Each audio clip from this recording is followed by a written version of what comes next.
بسم اللہ والصلاۃ والسلام علی رسول اللہ خاتم النبیین ورحمۃ اللہ عالمین۔ بہترین معاشرہ اسلام کی نظر میں کیا ہوتا ہے؟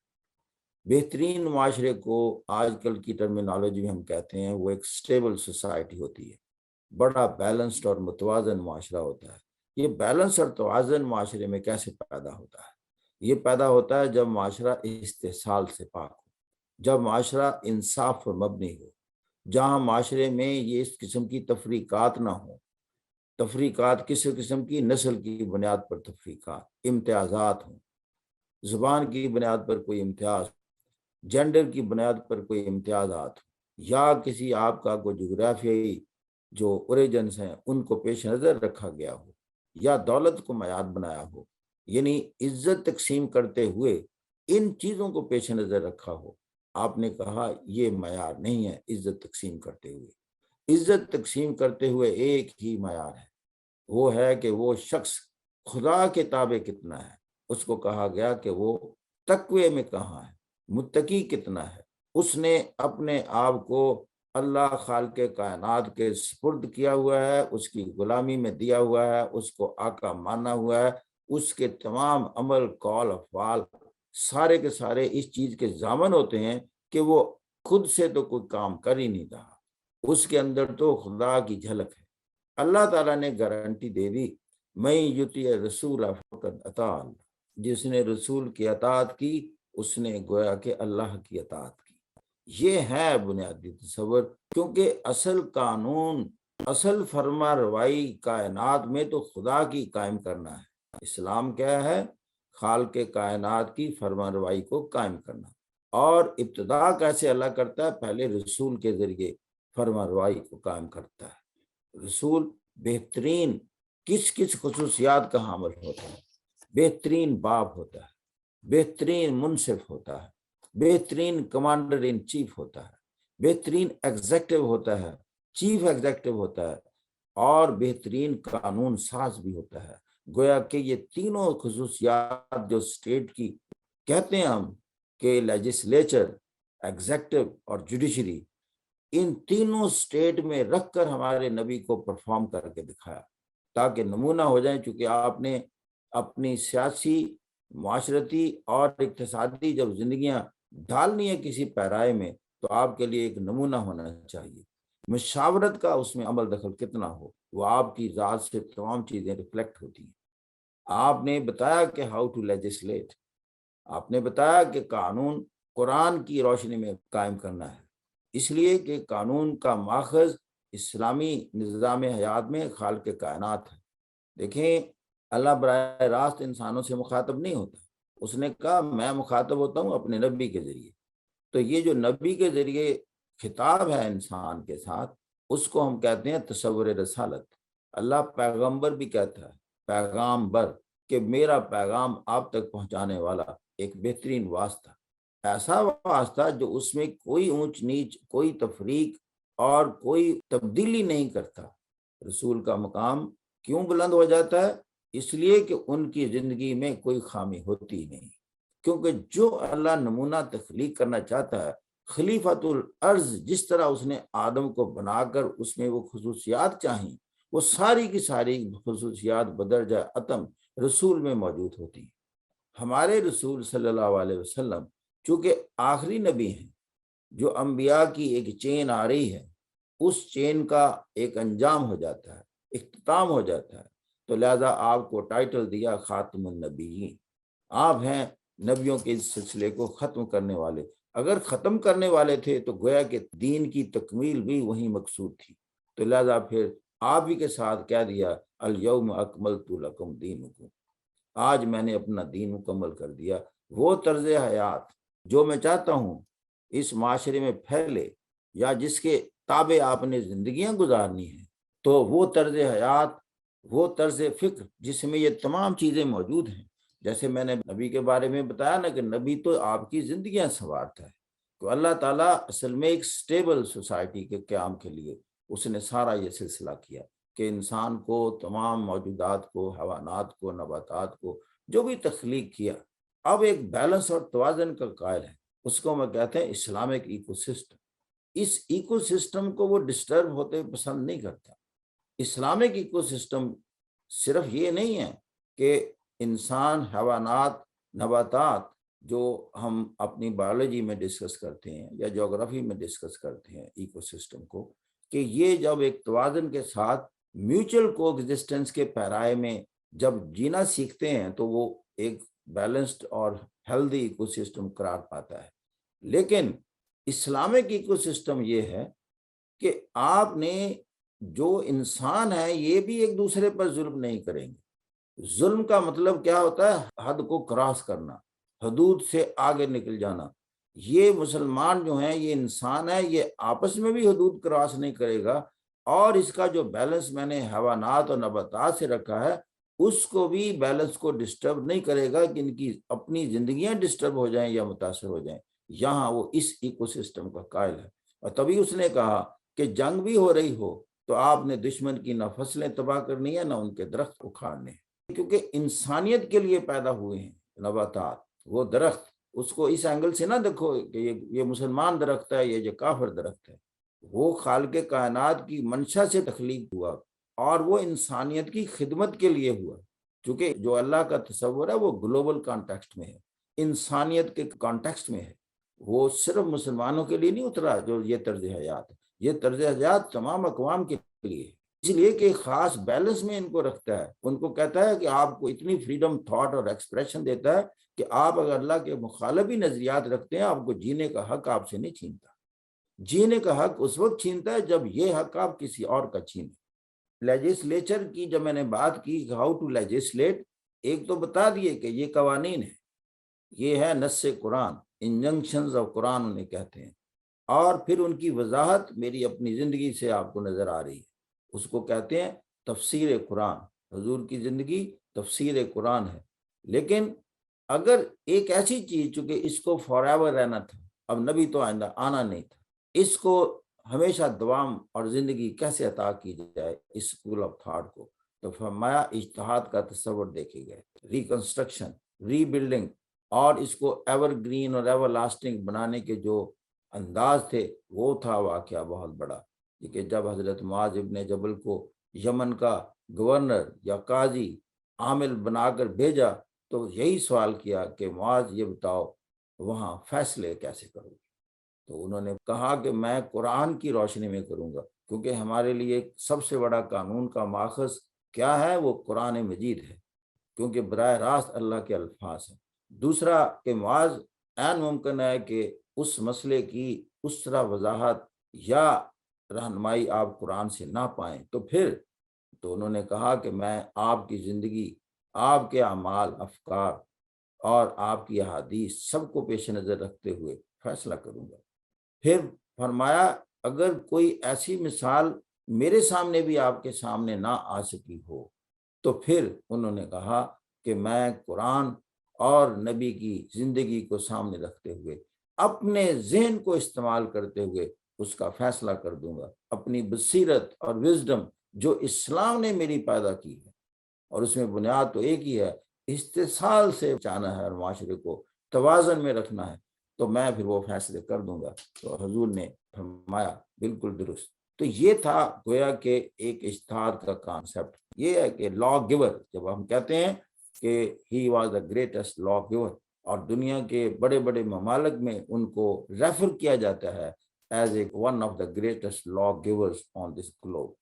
خود امریکہ میں ان کی تختی پر لکھا ہوا ہے کہ دنیا کے جو ممتاز لا گیورز ہیں ان میں رسول صلی اللہ علیہ وسلم بھی۔ پھر اسی طریقے سے مائیکل ایچ ہارٹ کو ہم ریفر کرتے ہیں، دی بک دی 100، انہوں نے بتایا کہ وہ کن کن خصوصیات کی، تو انہوں نے اس اینگل سے نہیں کہا کہ وہ ایک مذہبی پریچر تھے، انہوں نے کہا وہ ایک اسٹیٹس مین بھی تھے، وہ ایک بہت کولیبریٹو سسٹم کو وجود میں لانے کے قائل تھے، اور انہوں نے قائم کر کے دکھایا۔ انہوں نے نان مسلمز کو بھی اکٹھا کر کے ایک اسٹیٹ میں مجتمع کیا، اور ایک بہترین جو اس دور میں ماڈل اسٹیٹ ہو سکتی ہے اس کو کریٹ کر کے دکھایا، جبکہ اسٹیٹ کا تصور اس وقت اتنا زیادہ موجود نہیں تھا، اور بہت بڑے وہ مبلغ تھے۔ انہوں نے بتایا کہ اگر اپنے نظریات کو پھیلانا ہے تو ریشنلائزیشن کی طاقت پر، عقل کی طاقت پر، وہ لاجک کی طاقت پر پھیلائیں، کیونکہ آپ نے دلوں کو فتح کرنا ہے، جسموں کو فتح نہیں کرنا۔ جب دل فتح ہو جائیں تو جسم تو خود بخود فتح ہو جاتے ہیں۔ اس لیے کہ حضور صلی اللہ علیہ وسلم کے پاس اللہ کی وہ تعلیمات تھیں، اللہ کے وہ فرمان تھا، ادعو الی سبیل ربک بالحکمہ والموعظۃ الحسنہ وجادلہم باللتی ہی احسن۔ اور یہ بھی کہا کہ امپوز نہیں کرنا، آپ کا کام ہے میرا پیغام بڑے واضح طریقے سے دنیا تک پہنچا دینا۔ اسی طرح آپ کے فالوورز کا صرف اتنا ہی ہے۔ اور اس کو کیسے پتہ چلا؟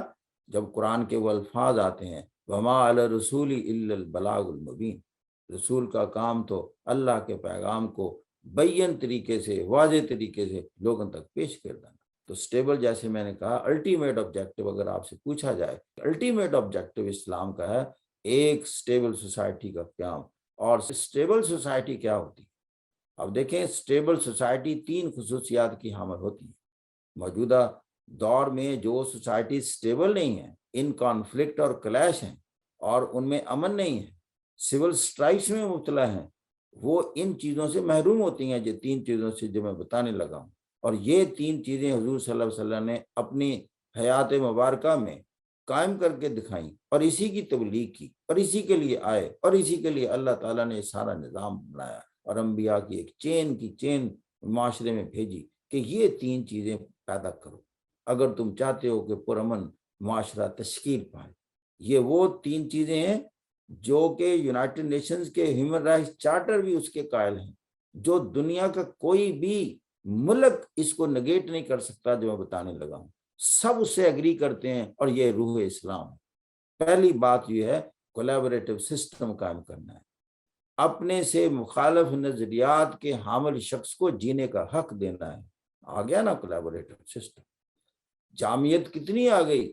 یہ وہ ریاست بن سکتی ہے جس میں سارے گلوب کے انسان اس کے شہری ہو سکتے ہیں۔ انہیرنٹ ایبلٹی رکھتی ہے سب کو ایسوسیٹ کرنے کی۔ جب جینے کا حق دے دیا، اپنے نظریات کو فالو کرنے کا حق دے دیا، زبردستی نہیں رکھی، صرف تبلیغ رکھی ہے، ڈائلاگ رکھا ہے۔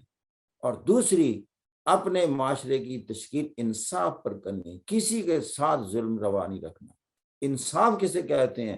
انصاف کہتے ہیں کسی کا جو رائٹ ہے کوئی دوسرا شخص اس کا استحصال نہیں کر سکتا۔ اور 2 سب سے بڑے رائٹ ہوتے ہیں، ایک آپ کا جان ہوتا ہے، ایک آپ کی مال ہوتی ہے۔ اسلام کے جو نظام حیات ہے اس میں تمام لوگوں کی جان اور مال کی حفاظت کو یقینی بنایا جاتا ہے۔ اور تیسرا ہوتا ہے اسی سے ملتا جلتا، اسے کہتے ہیں استحصال سے پاک معاشرہ۔ وہاں ایکسپلائٹیشن کا کانسیپٹ نہیں ہے کہ جو بھی طاقتور ہو وہ کمزور کا استحصال کرے یا کہ اس کے حقوق غصب کرے۔ تو نان ڈسکریمنیٹو سوسائٹی کے قیام کا بہت بڑا قائل ہے، وہ میریٹوکریسی کا حامل ہے۔ یعنی انصاف پر مبنی معاشرہ یا استحصال سے پاک معاشرے کا مطلب یہ ہے کہ اسلام بلیوز ان دا میریٹوکریسی۔ تو اسلام کے ایک کراس لگاتا ہے کرونیزم پر، فیوریٹزم پر اور نیپوٹزم پر۔ یہ تھے وہ انداز جس کے لیے پھر نبی کو بھیجا، اور تمام انداز میں زندگی گزار کے دیکھا۔ دیکھیں وہ انسان کامل کیوں ٹھہرتے ہیں؟ نبی اس لیے ٹھہرتے ہیں کہ ان کو، ہمارے نبی کو یہ امتیاز حاصل ہے، ان کو تمام ان فیسٹس میں ڈھالا گیا۔ دیکھیں انہیں باپ بھی بنایا گیا، انہیں خاوند بھی بنایا گیا، جنگ بھی کروائی گئی، اس کا کمانڈر چیف بنایا گیا، انہیں ایگزیکٹو بنایا گیا، قانون ساز بنایا گیا۔ وہ مشاورت کے قائل تھے، وَأَمْرُهُمْ شُورَىٰ بَيْنَهُمْ۔ یہ جو بندے ہیں میرے مسلمان، یہ اپنے معاملات باہمی مشورے سے طے کرتے ہیں۔ جب جنگ خندق کا موقع ہوتا ہے تو حضرت سلمان فارسی کے مشورے سے ہی وہ خندق کھودی جاتی ہے۔ حضرت عمر فاروق کا لفظ ہے کہ ہم خلافت کا تصور تو مشاورت کے بغیر کر ہی نہیں سکتے۔ There is no caliphate without consultation۔ اس کے علاوہ تھوڑی سی اور چیز موجودہ دور کے حوالے سے، کہ کیا وہ ایک ترقی پسند سوچ کے حامل تھے؟ کیونکہ دنیا نے تو یہ لفظ دیا، کئی انداز سے دیے۔ یہ تو کسی سوشلسٹ کو کہہ دیتے ہیں ترقی پسند، بہت زیادہ لبرل، جو اخلاقی قیود یا کوئی بھی نہیں پیش نظر رکھے تو اس کو بھی ترقی پسند کہہ دیتے ہیں۔ حضور صلی اللہ علیہ وسلم بھی ترقی پسند تھے۔ دیکھیں وہ انداز، جیسے آپ سیاستدان بھی تھے، لیکن آج کل کے حوالے سے دیکھیں تو پھر آپ کو لگتا ہے کہ یہ کوئی اچھا ٹائٹل نہیں ہے، تو اس لیے کہ انہوں نے سیاست غلط انداز پر چلائی ہے، آپ نے صحیح انداز پر چلائی ہے۔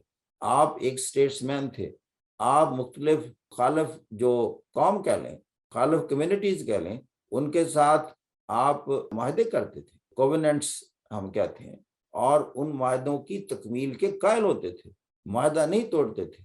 اگر توڑا جاتا تھا تو پھر بتاتے تھے کہ جب کوئی مخالف معاہدہ توڑے تو پھر کیسے رسپونڈ کیا جاتا ہے۔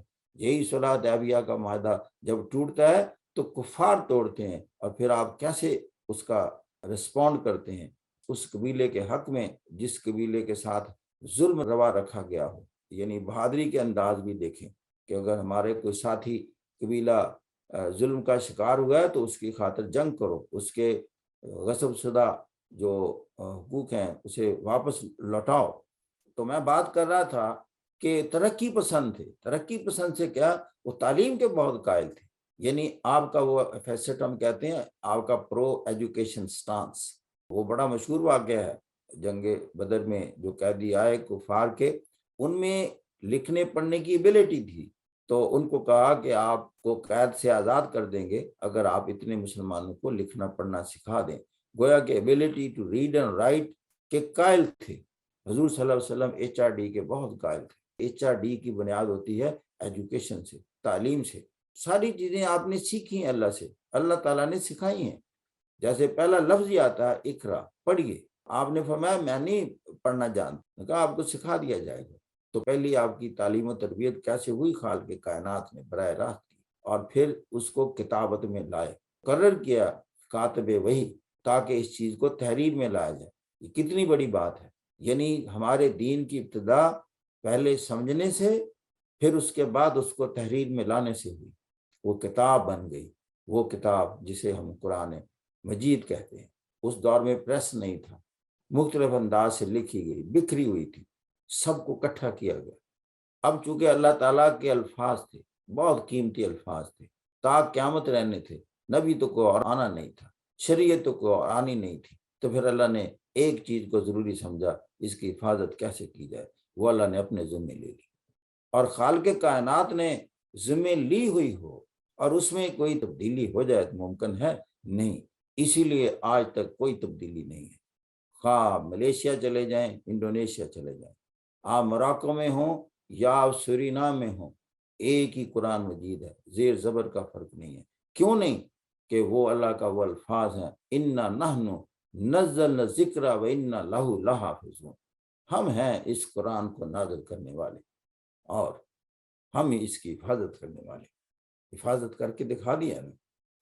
یہ ہے خالق کائنات، اور یہ ہے اس کی تعلیم، اور یہ ہے اس کی کتاب، اور یہ ہے اس کی نبی۔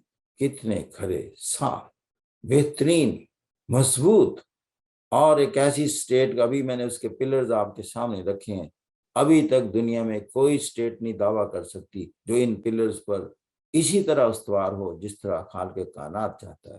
اور یہ ساری جتنی بھی آپ دیکھ لیں پولیٹیکل انٹلیکچوئلز اکٹھے کر لیں، وہ سارے کے سارے ان باتوں پر اتفاق کریں گے کہ یہی اصول ہوں گے تو وہ معاشرہ سٹیبل معاشرہ، ایک ویلفیئر معاشرہ تشکیل پائے گا، خوشحال معاشرہ تشکیل پائے گا۔ They will not disagree with that. And this is true Islam. There is nothing to be afraid of this. کوئی اسلامو فوبیا کا کانسیپٹ نہیں بنتا، وہ اس لیے بنتا ہے کہ جب وہ ہمیں دیکھتے ہیں، کیونکہ ہم خود اس سے جنگ کر رہے ہیں، اس کے خلاف چلتے ہیں، ان فرامین کو، ان اصولوں کو روز توڑتے ہیں۔ نہ ہمارے مزاج میں، نہ ہماری عادات میں وہ انصاف ہے۔ ہم تمام ڈسکریمنیشن کرتے ہیں جن ڈسکریمنیشن کو ختم کیا گیا، نسل کی ہوں یا زبان کی ہوں۔ ہمارے معاشرے میں استحصال موجود ہے، طاقتور بے شمار طریقے سے ظلم کرتا ہے، اللہ کے فرامین کی نافرمانی کرتا ہے۔ کوئی ہماری سوسائٹی سٹیبل نہیں ہے۔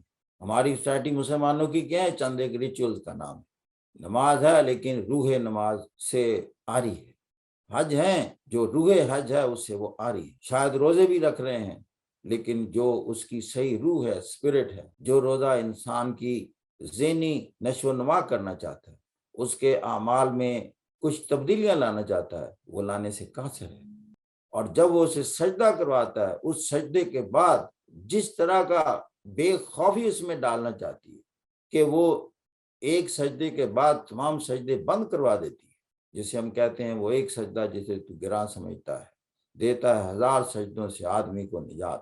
ہم 1000 سجدے کر رہے ہوتے ہیں، 1000 لوگوں کو سجدے کر رہے ہوتے ہیں، 1000 طاقتوں کو کر رہے ہوتے ہیں، صرف کر نہیں ہوتے تو خالق کائنات کو نہیں کر رہے ہوتے۔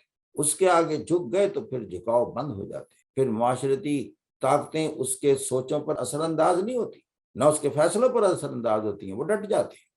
اور آخری بات یہ، نفس کی غلامی سے آزادی کا نام اسلام۔ جب آپ نفس سے آزاد ہو گئے اور خدا کی غلامی میں دے دیا تو پھر آپ انسان بنتے ہیں، پھر آپ کے ہاتھوں سے کسی اور کا استحصال اور ظلم ناممکنات میں ہے۔ قرآن کی اس آیت کو سینے سے لگائے رہتا ہے جس میں اللہ فرماتا ہے کہ اے مسلمانوں، تمہیں کیا ہو گیا ہے کہ تم ان عورتوں، مردوں، بچوں کی مدد کو نہ پہنچو جو کہ کمزور پا کر دبا لیے گئے ہیں اور فریاد کنا ہے کہ اللہ تیری نصرت کب پہنچے گی۔ قرآن کے الفاظ ہیں یہ۔ تو گویا کہ انسان کی، مومن کی زندگی تو یہ ہے، وہ دیکھتا پھرے کہ کہاں کہاں مظلوم لوگ ہیں اور میں ان کی ریسکیو کے لیے پہنچوں۔ اس لیے کہ جب کبھی آپ مظلومیت کا شکار ہوں گے تو یہی ہدایت باقی مسلمانوں کی ہوگی کہ آپ کی مدد کو پہنچے۔ گویا کہ ایک ایسا معاشرہ تشکیل پایا جا رہا ہے جس میں سارے پرسکون ہو جاتے ہیں۔ اسی کو سٹیبل معاشرہ کہتے ہیں۔ The Islam is to create a stable society.